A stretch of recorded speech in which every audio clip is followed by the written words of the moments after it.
Bonjour à tous et bienvenue dans ce premier épisode de Legality Times, qui est une session consacrée aux questions juridiques que se posent la plupart des investisseurs français et francophones mettant un pied en Espagne. Chaque dimanche, à l'heure du thé, comme le nom l'indique, aujourd'hui on a un peu dépassé le timing, mais je vous promets une ponctualité plus suisse, on va dire, quoique traitant de questions franco-espagnoles ou hispano-françaises, à l'avenir. Bien. Aujourd'hui, une question que se pose pratiquement chaque investisseur mettant un pied en Espagne, en particulier chaque investisseur faisant acquisition d'un bien immobilier. Vous êtes ici au cabinet Trébuchet Lawyers, un peu plus de 900 clients actifs à me faire confiance. Faisant acquisition d'un bien en Espagne, la plupart du temps, il s'agit d'en faire votre résidence principale. La plupart du temps, il s'agit d'une primo-acquisition, mais pas que. Vous êtes également nombreux parmi vous à acheter une résidence secondaire, à acheter un terrain à bâtir. La plupart du temps, il s'agit d'un bien de villégiature, dans ces cas-là. Vous avez une problématique centrale, qui est combien est-ce que je vais payer d'impôts. Pareil, logique. L'Espagne n'est pas un paradis fiscal, et peut-être un paradis pénal, encore que, jusqu'à un certain point, ou sous un certain angle, ça n'est certainement pas un paradis fiscal. Deux schémas en tête. Lorsque vous achetez un bien en Espagne, deux types d'imposition. Soit vous achetez dans le neuf, et donc vous êtes assujetti à la TVA, à l'instar du modèle français. Donc le bien, effectivement, doit être neuf, c'est-à-dire qu'il doit s'agir d'une construction neuve, et il doit s'agir d'une mise en vente par le promoteur dans les 5 ans après la fin du chantier.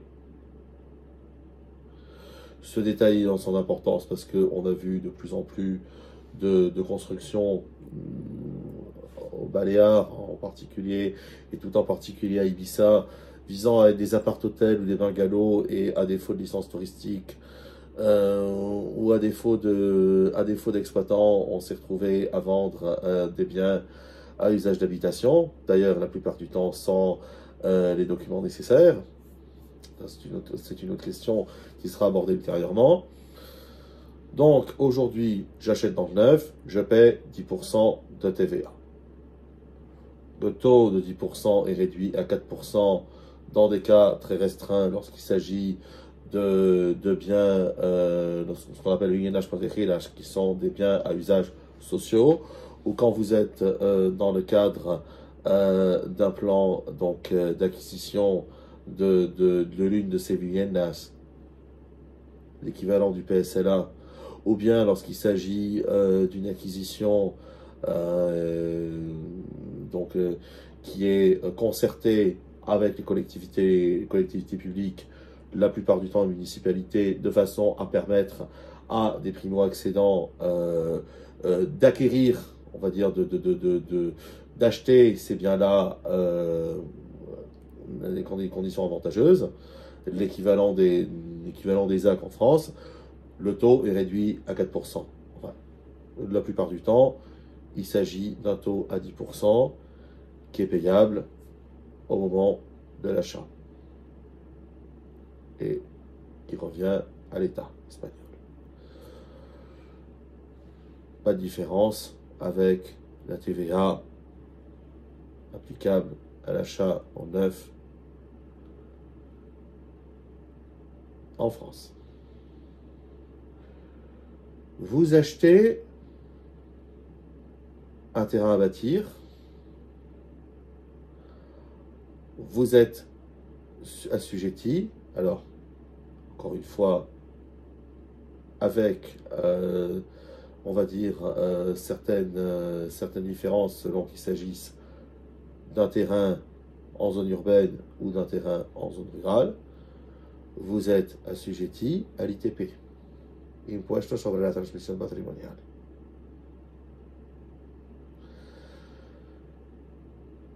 Qui est l'équivalent des droits de mutation, droits d'enregistrement en France.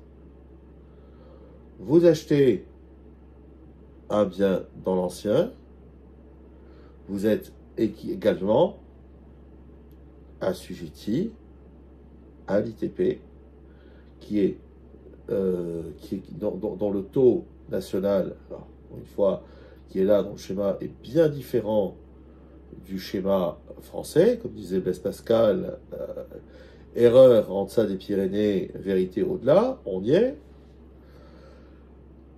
avec un taux national, je dis bien national, qui est de 3,45%, auquel s'ajoute.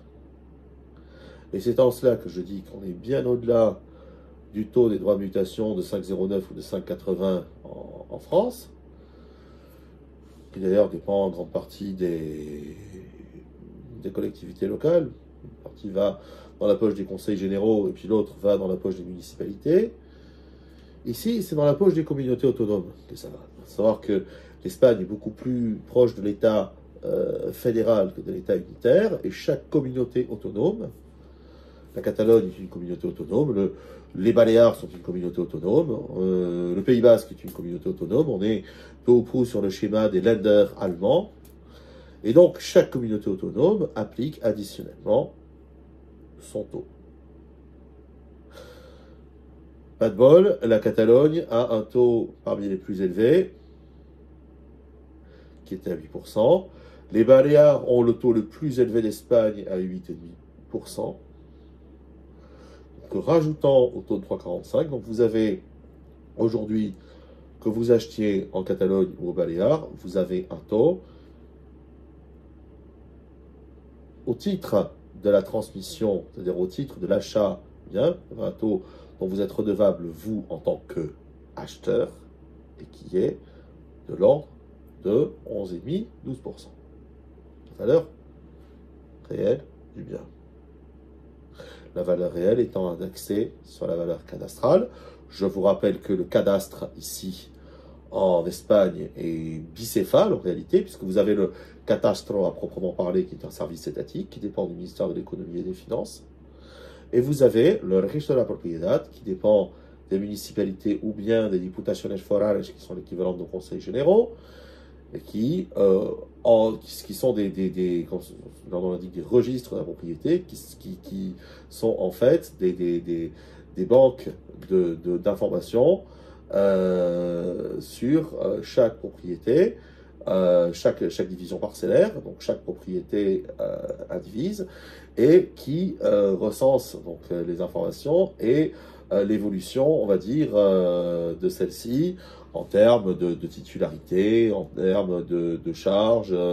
Donc c'est à la fois le travail des services cadastraux de la mairie en France et du service de la publicité foncière.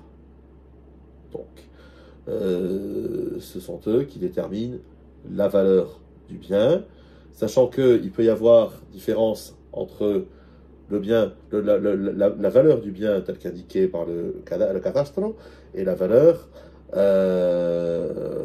en tout cas le certificat, la nota simple n'indique pas de valeur en soi, donc vous aurez une valeur chiffrée qui sera unique.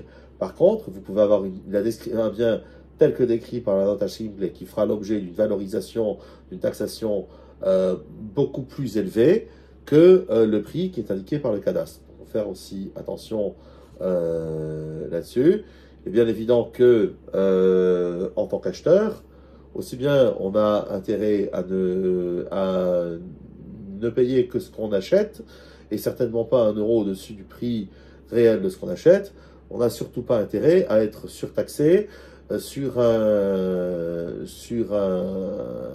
prix, on va dire, qui serait par exemple exigé par l'acheteur, qui serait supérieur au prix du marché, ou au contraire, de payer un prix qui serait négocié inférieur au prix du marché et de se faire retoquer par l'administration fiscale. Il faut aussi faire attention. La théorie de l'apparence permet à l'administration fiscale de vous retoquer et de vous ramener au prix où vous auriez dû en réalité acheter le bien, ou bien, parce que l'administration fiscale pense toujours à son avantage, de vous taxer sur le prix du bien que vous avez payé, même si vous l'avez surpayé. Il est capitalement important de penser que le notaire ne prodigue aucun travail de conseil en Espagne. Il est tenu à un devoir de diligence ultra minimal. Tout ce que je vous dis là, en France, c'est un notaire qui vous le dirait. En Espagne, que nenni. D'où l'intérêt de se faire assister par un avocat. On se dit, mais qu'est-ce qu'un avocat vient faire en dehors de tout contentieux? Et que les Espagnols, lorsqu'ils achètent, se font consulter par un avocat pour entendre justement ce genre de conseils. Hein, vous indiquez là où ça ne va pas, là où vous risquez d'avoir des écueils à éviter, là où il faut mener un travail d'approfondissement parce que vous pouvez potentiellement acheter un bien qui est vicié. Là, le notaire, il s'en fiche comme de l'an 40. Tout simplement. Ce sera à nous de faire le travail en amont et en aval. L'ITP, donc ces droits d'enregistrement espagnol, sont payés dans un délai de 30 jours après la signature de l'acte authentique. 30 jours et pas plus. Au-delà, vous avez une majoration qui s'applique. En Catalogne, c'est le notaire qui liquide l'ITP, mais pas au Baléares. Et l'ITP doit être liquidé sous votre responsabilité.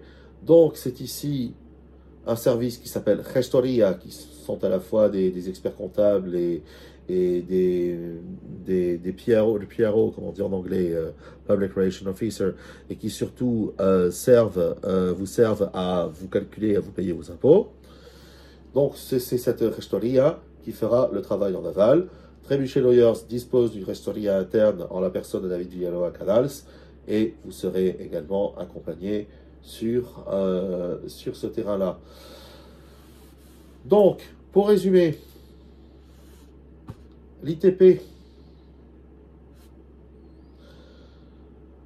taxe s'appliquant à toute transaction dans l'ancien.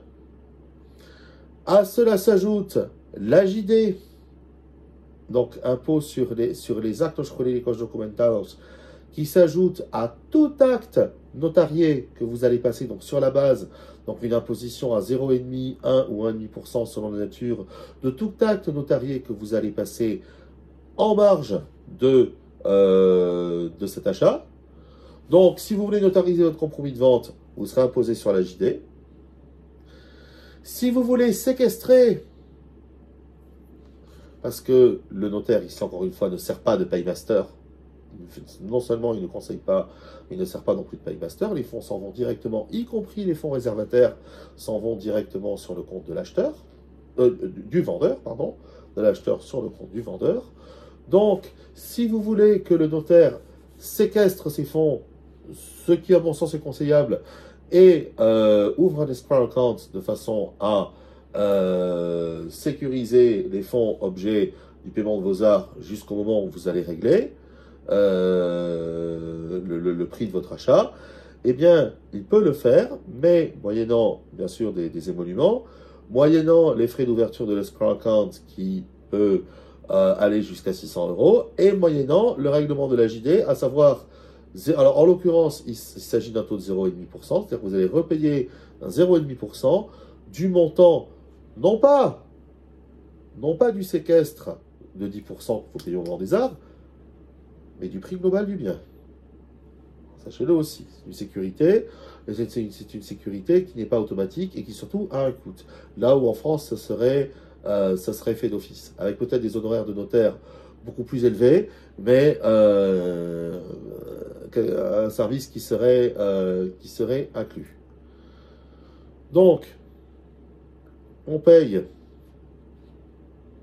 l'ITP, on paye les frais notariés, on paye les frais d'enregistrement au cadastre, les frais d'enregistrement au registro de la propriedad sont également à notre charge. Et puis, ne pas oublier l'impôt foncier, à proprement parler, donc qui est l'IBI, Impuesto sobre Bienes Inmuebles, que l'on paye à la prorata sur les 12 mois de l'année civile, à la prorata de la possession du bien pour l'année en cours, et que l'on peut même payer à titre provisionnel lorsqu'on n'est pas résident en Espagne. Certaines municipalités le font pour le moment, jusqu'au jour où elles se feront taper sur les doigts par le TJUE, par la CJUE, TJUE en espagnol. Pour l'instant, elles le font, et la mairie d'Eivissa communiste en faisait partie, ou Podemos en faisait partie, et il peut vous arriver d'être demandé, de vous voir demander de payer à titre de provision les billes de l'année suivante. Donc c'est à prévoir aussi. Vous le voyez, on est loin du paradis fiscal en Espagne. Et on est surtout loin de la taxation préférentielle. Alors, certaines communautés autonomes ou certaines collectivités publiques, au sens plus large du terme, ont pris des mesures de façon à réduire l'ITP. La Diputación Foral, c'est-à-dire l'équivalent du Conseil général de la province de Barcelone, un département, avait ainsi pris des mesures de façon à exonérer, à offrir un taux exonératoire ou partiellement exonératoire au primo-accédant âgé de moins de 35 ans sous condition de revenu, où l'ITP global, c'est-à-dire incluant les 345 nationaux, était réduit à 5%. La Navarre, qui a cette particularité institutionnelle d'être à la fois un département et une communauté autonome, avait complètement exonéré de l'ITP, c'est-à-dire que le taux de 3,45 était dû, les primo-accédants dans l'ancien, bien évidemment, puisque dans le neuf, encore une fois, on paye la TVA, les primo-accédants dans l'ancien, à la condition sine qua non d'engager des travaux de réfection suffisamment consistants pour, améliorer de moins 2 points la note au fameux certificat d'efficience énergétique, qui est l'équivalent du diagnostic de performance énergétique intégré par la directive communautaire qui a donné lieu à la loi climat, et qui avait exonéré, donc sous la condition d'intégrer des énergies, systèmes d'énergie et de développement durable, notamment de l'éolien et du photovoltaïque. Bon. Ça n'a pas duré, c'était une bonne initiative, elle n'a pas duré, hélas. Tout récemment, le Guipúzcoa, qui est la province autour de la ville de San Sébastien, donc frontalière avec la France, au Pays Basque espagnol, vient de réduire à 2,5 ou 4,5% son taux d'ITP. C'est-à-dire que, alors, encore une fois, le taux est fixé par la communauté autonome, mais là, en l'occurrence, c'est donc la Diputación qui compense sur ses deniers la différence entre l'ITP communauté autonome du Pays Basque et qui est à 6,5%, et en l'occurrence donc l'ITP payé par quiconque fait acquisition dans la province du Guipúzcoa, pour peu qu'il soit primo-accédant. Pour peu qu'il soit primo-accédant. Aucune question de revenu, aucune condition de revenu, aucune condition d'âge. Il faut simplement acheter pour la première fois votre propriété. C'est tout. On va se poser la question, là la mesure est toute récente, on va se poser la question de ceux qui ont déjà une propriété en France et qui achètent en Espagne, ou qui ont une propriété à l'étranger et qui achèteraient pour la première fois en Espagne, si c'est applicable ou non. J'en ai pas la réponse, la pratique nous le dira bientôt. Bon, a priori, chaque primo-accédant est exonéré. La démarche risque d'être contrariée. On va dire cette démarche d'encouragement fiscal risque d'être contrarié par une annonce complètement loufoque de Pedro Sanchez qui a menacé, alors fort heureusement, Dieu merci, ça ne touche pas les ressortissants communautaires ou les résidents dans l'Union européenne. C'est évident que s'il avait pu le faire, il l'aurait fait, mais là, la violation de la prime du principe de non-discrimination de ressortissants communautaires ou de résidents dans l'Union européenne et le principe de primauté, la violation du principe de primauté de droit communautaire était beaucoup trop forte. Et il a décidé de multiplier par deux, systématiquement, l'ITP qui serait payé par quid de la TVA, je ne sais pas, mais en tout cas, il a décidé de doubler. Le décret d'application n'est pas encore entré en vigueur.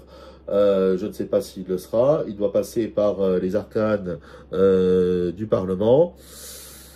Bon, doivent être donc doublées l'imposition de tout acheteur non ressortissant Union européenne et non résident Union européenne qui viendrait acquérir une résidence secondaire en Espagne, qui est complètement insensé. Bien évidemment, on s'adresse à de profils de gros investisseurs qui beaucoup achètent leur quatrième ou cinquième maison à 4 ou 5 millions d'euros. Bien évidemment que ces gens-là, avec une telle mesure, vont aller voir ailleurs et je les comprends. Et gageons que la folie, la lubie, disons, de la taxation chère à nos socialistes, s'arrêtera aux portes du vote des députés espagnols. Bon, enfin, pour l'instant, on en est là. Donc, en conclusion, acheter en Espagne est très loin d'être exonéré d'impôts. La fiscalité est conséquente. C'est une fiscalité qui est contraignante. Et il faut absolument, je parle pour ceux qui veulent obtenir, qui doivent obtenir un prêt dans la solvabilité pour acheter dans des pentes d'un prêt, il faut absolument prévoir une marge de 12%, allez, soyons raisonnables, 15% entre le prix tel qu'il est et les frais notariés, et donc l'imposition et les frais notariés, de façon à ce que personne ne se retrouve pris à la gorge avec des montants qui doivent être payés et qui n'étaient pas prévus. J'ajoute également, et il faut vraiment faire attention avec cela, que lorsque la banque, lorsque vous devez obtenir un prêt, vous demandez un prêt en Espagne, la banque aujourd'hui a l'obligation, même si la personne n'est pas espagnole et qu'elle ne réside pas en Espagne, pourvu qu'elle soit résidente dans l'Union européenne, la banque a l'obligation d'ouvrir à toute personne résidant dans l'Union européenne ses produits donc de prêts hypothécaires, de prêts immobiliers hypothécaires, en exigeant de se garantir que sur le bien à acquérir. Maintenant, en pratique, il y a des fourches codines qui sont instituées par chaque établissement. Et le problème, c'est que nul ne peut obliger une banque à ne pas garder son or, comme le chantait Brassens, si elle l'a décidé. Alors, voilà, en théorie, on peut tous demander un prêt, du moment qu'on est résident de l'Union européenne, on peut tous demander un prêt en Espagne pour acheter un bien. Toutes les banques ne prêtent pas aux non-résidents en Espagne. Il faut le savoir. Ça, on en est loin. Et on en est très loin. Alors, les services d'un courtier, quand on cherche un prêt, oui, mais c'est encore ajouter des frais qui évitent de démarcher, de faire du porte-à-porte, Sabadell, BBVA, la Caixa, Santander, ceci, cela. Mais enfin, à mon sens, c'est mieux de faire. C'est toujours bien de passer par un courtier, mais ce n'est pas une obligation. À prévoir, par contre, également, à partir du moment où vous demandez un prêt et à partir du moment où le bien doit faire l'objet d'une évaluation, le bien que vous achetez doit faire l'objet d'une évaluation, l'évaluation est à votre charge. Entre 1000 et 1500 euros. Donc tout ça se rajoute. Ça paraît anodin Pour les petits budgets, ça ne l'est pas du tout. Quand vous avez un budget de 120 000, 140 000, vous pouvez faire un bel achat. Hein. Avec 120 000 euros à Barcelone, vous pouvez faire un bel achat. Vous pouvez arriver à acheter un beau studio dans le quartier du Raval ou de Saint-Antoni. Vous pouvez arriver à je veux dire, à faire une acquisition. Vous n'aurez pas le château de Versailles, hein, mais vous pouvez arriver à trouver quelque chose d'intéressant, même avec petit budget. Pas le cas peut-être à Ibiza. Ibiza, à partir de 200 000 euros, vous avez un petit appartement à Saint-Antonio. Mais vous aurez quelque chose. Voilà. C'est pas non plus, je veux dire, l'achat en Espagne n'est pas réservé aux bourses les plus garnies. Loin de là. Par contre, et c'est vrai que je pense en particulier aux budgets les plus serrés quand je dis ça, prévoyez vraiment tous les petits à côté, et tous les petits à côté, en plus de la taxation, c'est au moins 15%, en plus du prix d'achat. Voilà. Ne partez pas à la légère. Un investissement immobilier se fait avec les tripes, avec le cœur et avec les tripes, et partez surtout sécurisé et conseillé. Nous sommes à votre disposition chez Trébuchet Lawyers. Nous sommes à votre écoute depuis nos bureaux parisiens, depuis nos bureaux barcelonais et depuis notre petite officine secondaire à Ibiza, sur la marina Botafoc. Vous pouvez nous contacter. Rendez-vous sur www.trébuchetlawyers.com. Petit formulaire à remplir.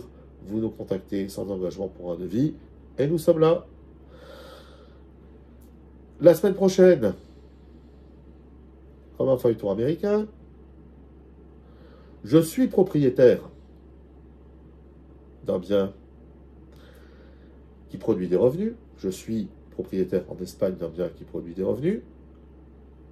Combien dois-je payer? Selon que je sois résident en Espagne ou résident en France.